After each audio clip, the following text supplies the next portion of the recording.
Fala meu filhote, professor Kevin aqui hoje para falar um pouquinho sobre o nosso reino Monera, mais especificamente sobre bactérias ali dentro do reino Monera, perfeito?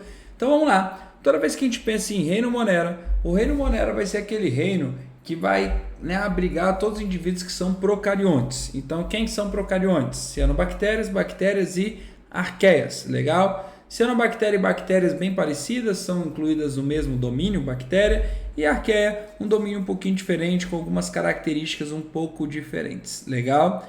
Por características gerais, esses indivíduos, eles possuem uma parede celular, perfeito, em geral. Esses indivíduos, eles são unicelulares, eles reproduzem majoritariamente por divisão binária, que é um tipo de reprodução assexuada, daqui a pouco a gente detalha um pouquinho mais. E esses caras, eles podem ter estruturas locomotoras, como por exemplo, cílios e flagelos. Então tudo isso aí pode aparecer ali dentro de uma bactéria.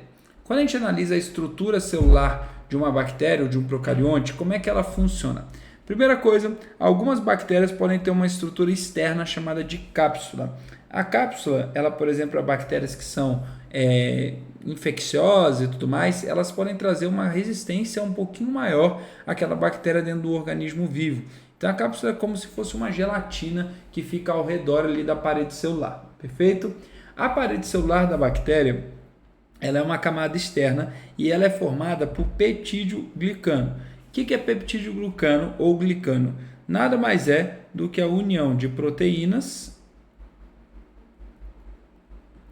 mais carboidrato. Vale lembrar que nas arqueias, tu vai perceber que a parede celular dela não tem peptídeo-glicano, e isso é uma diferença grande entre uma bactéria e uma arqueia, beleza? Lá nas arqueias, a parede celular geralmente são compostas apenas por proteínas, tá bom? Fazendo com que seja uma diferença gritante em relação às outras bactérias que têm esse peptídeo-glicano como estrutura ali de parede celular, certo? Abaixo da parede celular, você vai ter estrutura chamada de membrana plasmática. A membrana plasmática funciona como em toda a célula, certo? Ela é uma estrutura que tem permeabilidade seletiva e tem como principal função ali permear as trocas da célula com o meio externo, perfeito? Ao redor dessa minha bactéria, você pode ter estruturas chamadas de fímbrias. As fímbrias, elas são estruturas que podem servir tanto para adesão, tá? Em determinado tipo de parede ou qualquer coisa assim, certo? Como também ela pode servir como estrutura sexual, tá? Então a gente sabe que as bactérias, elas têm capacidade de trocar material genético delas através das fímbrias. O DNA de uma bactéria, ele é um DNA que ele fica disperso no citoplasma, chamado de nucleóide. Nucleóide é o DNA principal das bactérias, perfeito? Algumas bactérias também podem ter outro DNA que ele é circular, chamado de plasmídio, ou DNA plasmidial, certo? O plasmídio ele é bastante conhecido, ele acaba caindo bastante, porque é aqui no plasmídio onde eu vou ter as informações sobre resistência das bactérias. Então tu vai perceber que algumas bactérias elas acabam sendo resistentes a fármacos, inseticidas, antibióticos, etc, né? E aí com isso, inseticida não, desculpa, viajei, né, gente? Bactericidas, tá bom? Bactericidas, e a gente acaba às vezes tendo justamente esse plasmídio ali como uma estrutura onde ela guarda ali a resistência. Lembrando que existem substâncias que são bactericidas e substâncias bacteriostáticas. Qual que é a diferença dessas duas substâncias? Uma substância bactericida, ela é uma substância que mata a bactéria. Então ela destrói ali alguma estrutura na bactéria e aí com isso ela destrói a célula bacteriana. Uma substância bacteriostática, ela impede com que a bactéria cresça, ela impede com que a bactéria se reproduza, tá? E aí com isso eu controlo também a infecção, né? Porque eu impeço ali a proliferação de bactérias dentro do organismo, tá bom? Mas são substâncias diferentes ali. Bactericida mata, bacteriostático impede o crescimento, perfeito? Além disso, você tem uma estrutura chamada de flagelo. O flagelo, ele pode servir ali para movimentação bacteriana, tá? Então, o flagelinho de uma bactéria é super importante para aquelas bactérias que têm ali a necessidade de se movimentar no ambiente. Além disso, toda bactéria só tem uma organela, porque ela é uma estrutura procarionte. E aí ela só vai ter uma organela chamada de ribossomo, que é aquela organela que tem como função principal, a produção de proteínas numa célula, tá? Então, toda vez que você pensar em ribossomo, você vai pensar na produção proteica ali, tá bom? Então, bastante importante também, perfeito? Quando a gente analisa a parede bacteriana, você vai perceber que ela tem dois formatos de parede básico, tá? Um formato que a gente apelidou de gram positivo e outro de gram negativo, tá? De onde vêm esses nomes? Esses nomes vêm do experimento chamado de experimento de coloração de gram, em que o Gram ele criou uma forma de experimento onde a gente consiga ver a natureza da parede celular de uma bactéria no microscópio óptico. Porque o fato é, para analisar isso de outra forma, a gente teria que analisar no microscópio eletrônico. Mas é complexo fazer amostras para microscópio eletrônico e é caro o microscópio eletrônico, é difícil de analisar nele. Então, o microscópio óptico ele é muito mais acessível. Todo laboratório tem um microscópio óptico, tá? Então, a gente acaba tendo esse método de coloração justamente para ajudar esse processo a acontecer. É um método de aplicação de corantes sucessivos, tá? Fazendo com que eu vá colorindo ali porções ali por partes da célula, perfeito? Não é um experimento muito difícil não, a gente consegue fazer, né, em vários ambientes escolares, ali bem tranquilo, a gente fazer esse experimento de coloração de Gram, tá bom? Mas como é que vai funcionar esse processo? Existem bactérias que têm várias camadas de peptídeo-glicano. Essas bactérias que têm várias camadas de peptídeo-glicano, elas acabam ficando ali numa coloração mais arroxeadas ali na coloração de Gram, certo? E essa estrutura indica que ela tem muitas camadas de peptídeo-glicano. Quando isso acontece, indica que essa bactéria é uma bactéria gram positiva, certo?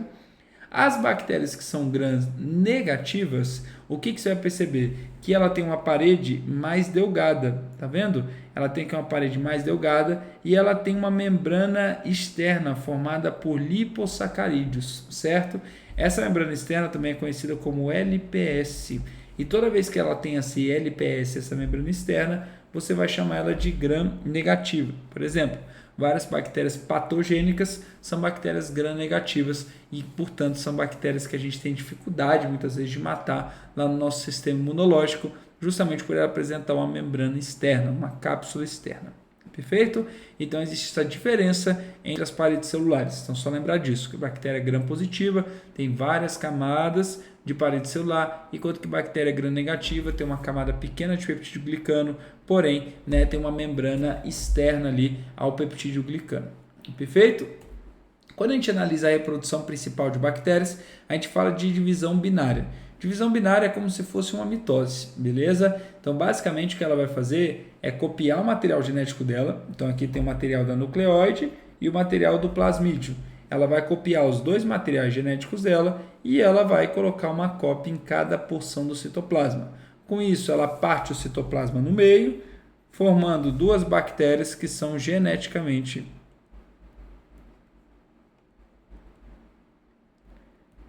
idênticas. Certo? Essas bactérias que são geneticamente idênticas, evidentemente, que representam uma baixíssima variabilidade genética. Então, a divisão binária ela é muito rápida, tá? Então, a bactéria ela tem uma proliferação muito acelerada, a gente sabe disso, né? Porém, a variabilidade genética dela é baixíssima. Então, ela só vai variar quando ela errar. Perfeito? Então a gente percebe que existem sim mutações na bactéria, existem sim erros, e esses erros podem gerar características novas, mas eles acontecem, né, em uma escala um pouco mais baixa, certo? O que aumenta, né, a taxa de acontecimento de mutações bacterianas é a velocidade de replicação.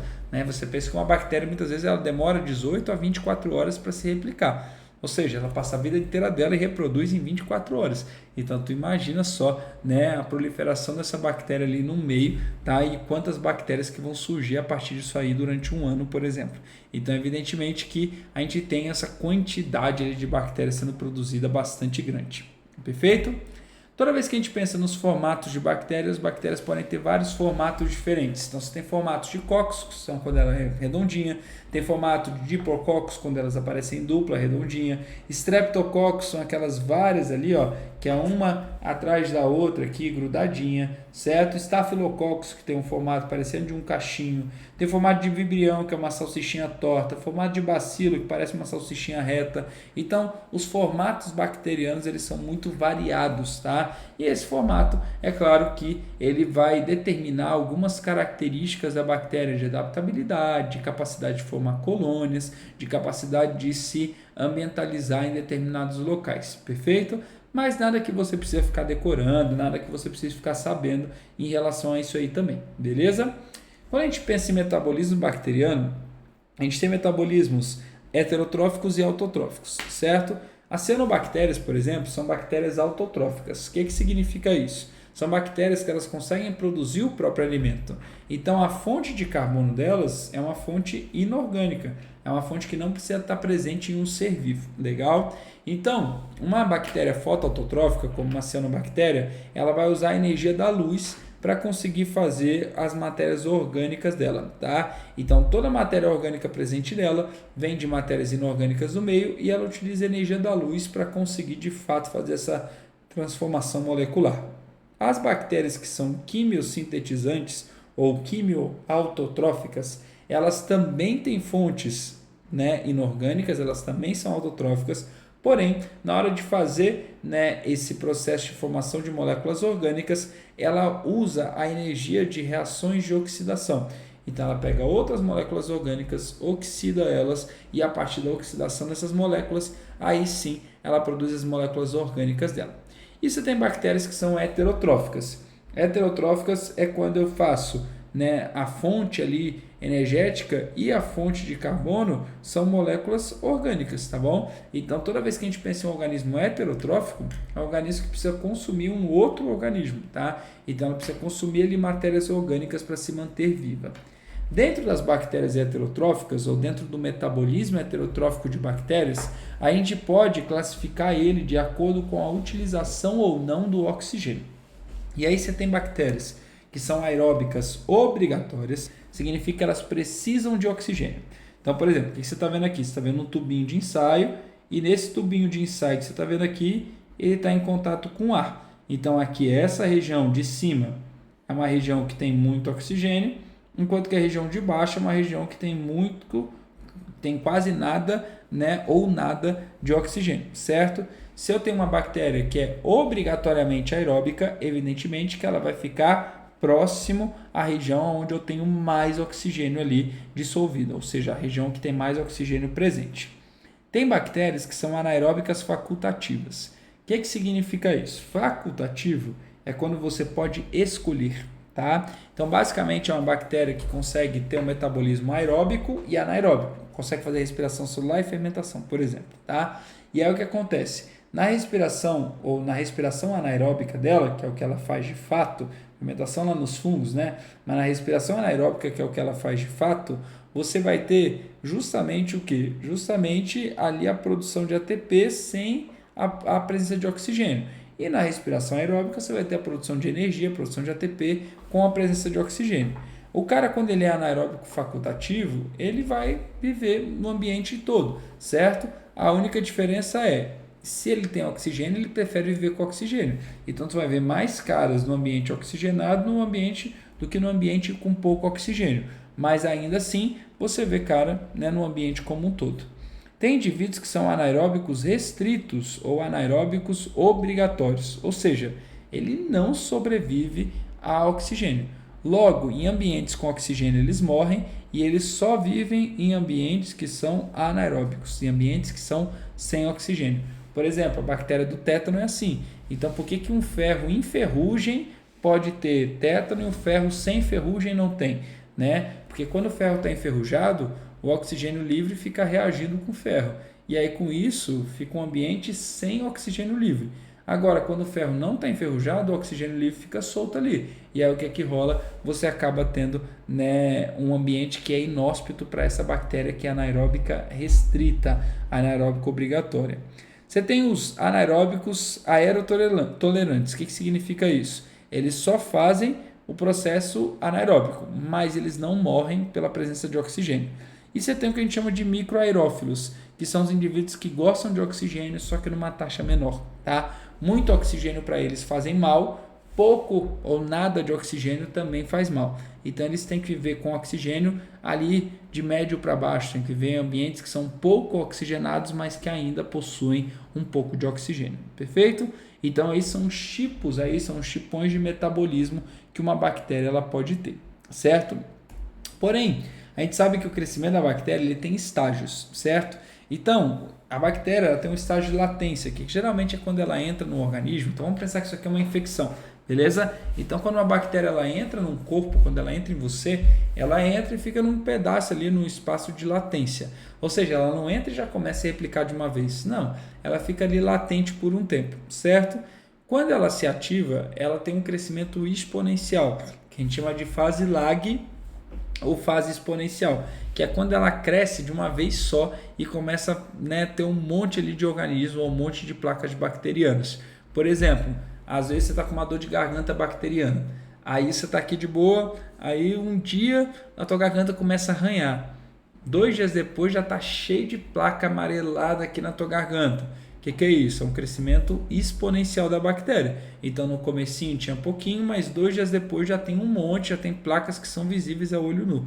Tá? E por que isso acontece? Porque ela cresce muito rápido.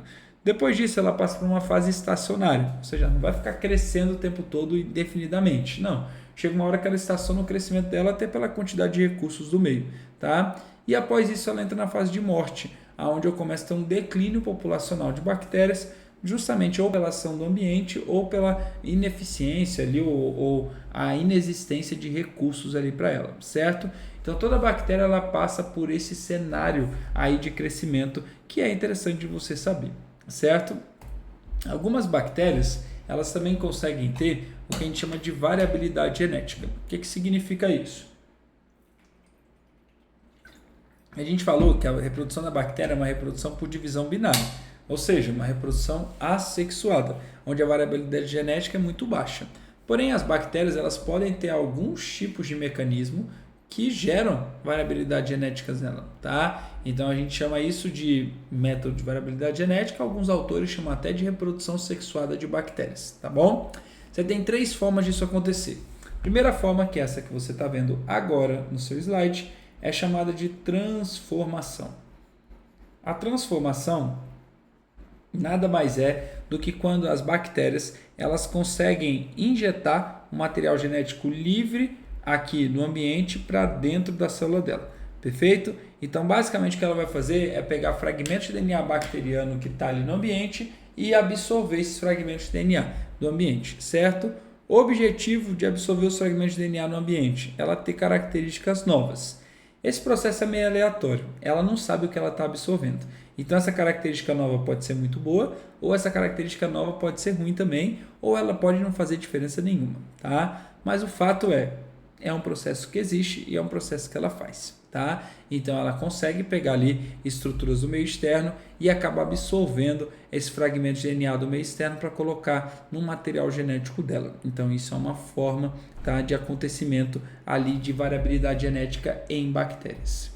Quando se fala em transdução, a transdução ela é muito parecida com a transformação.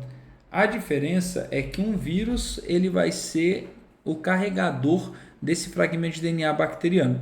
Então, basicamente, o que você vai ter é um organismo viral que está carregando um DNA que não é viral, mas sim um DNA bacteriano. E por que isso acontece, Kevin? Porque no momento em que um vírus ele infecta uma bactéria, a bactéria acaba fragmentando o DNA dela. E aí, às vezes, por engano, o vírus ele pega o capsídeo dele e engloba um DNA bacteriano.